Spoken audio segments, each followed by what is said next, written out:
মই গৈ সেই পাকাবেতবাৰী সমষ্টিটোক এতিয়াৰ পাকাবেতবাৰী সমষ্টিটোক মই উন্নয়নৰ মাপকাঠি এনেকৈ উঠাই দিলোঁ যে 0ৰ পৰা একেবাৰে মই অন্তত 70% উঠাই দিলোঁ। ৰাস্তা ঘাটৰ প্ৰথম মোৰ ভিছন আছিল যে ৰাস্তা ঘাট বনাব লাগে। ৰাস্তা ঘাট নহ'লে আৰ্থিক স্বচ্ছলতা নাই, ৰাইজখিনিয়ে কোনোফালে সকাহ নাপায়।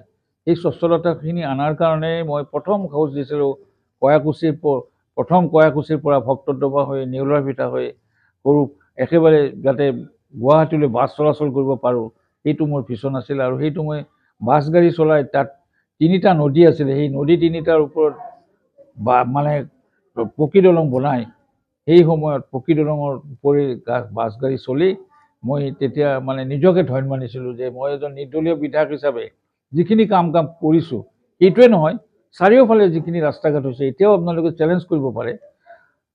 মোৰ দিনত যিমানখিনি ৰাস্তা ঘাট হৈছে, যিমান পকী দলং হৈছে, প্ৰায় 34খন মই পকী দলং বনাইছোঁ, ৰাস্তা ঘাট পকীকৰণ কৰিছোঁ। আৰু পকীকৰণ কৰাৰ পিছত এতিয়া তেওঁলোকৰ সমস্যাটো এনেকুৱা কিছুমান হৈছে, নিবনুৱা সমস্যা আহিছে। যথেষ্ট ঘৰৰ ল'ৰা ছোৱালীবিলাক খুব ভাল, পঢ়া শুনাত খুব ভাল, তেওঁলোক সাম্প্ৰদায়িকতাৰ ঊৰ্ধত থাকে। আৰু সাম্প্ৰদায়িকতাৰ ঊৰ্ধত থকাৰ কাৰণে তেওঁলোকে মোক মাতি আকৌ কৈছে যে আপুনি এইবাৰ গুৰি ধৰিব লাগিব। আকৌ অসম গণ পৰিষদক আমি সন্মান যাচিছোঁ, আহক আপুনি আহি। পাকাবেতবাৰী সমষ্টি এনেকুৱা এটা সমষ্টি যি আগতে সৰুক্ষেত্ৰী সমষ্টি নামে বিখ্যাত আছিলে।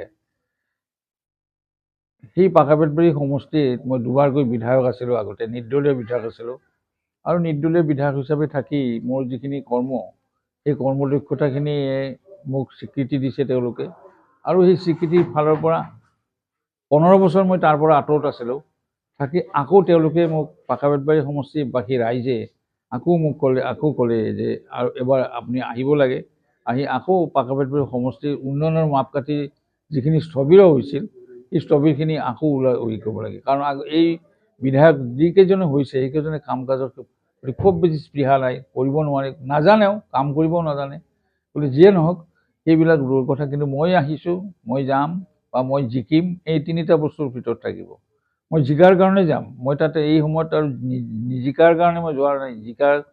জিকাৰ পদ্ধতিখিনি মই জানিছোঁ, আৰু ৰাইজখিনি যিহেতু মোৰ লগত এইবাৰ আছে আৰু থাকি যিহেতু মই যাম, গতিকে কি কাম কৰিম, কামৰ অভিজ্ঞতাখিনিয়ে তেওঁলোকক কৰাইছে। কাৰণ মই সেই সময়ত নিৰ্দলীয় বিধায়ক হিচাপে মই আছিলোঁ, সেই সময়ত ৰাস্তা ঘাট নাছিলে, সেই সময়ত আছিলে নাৱেৰে অহা যোৱা কৰিছিল নাৱেৰে।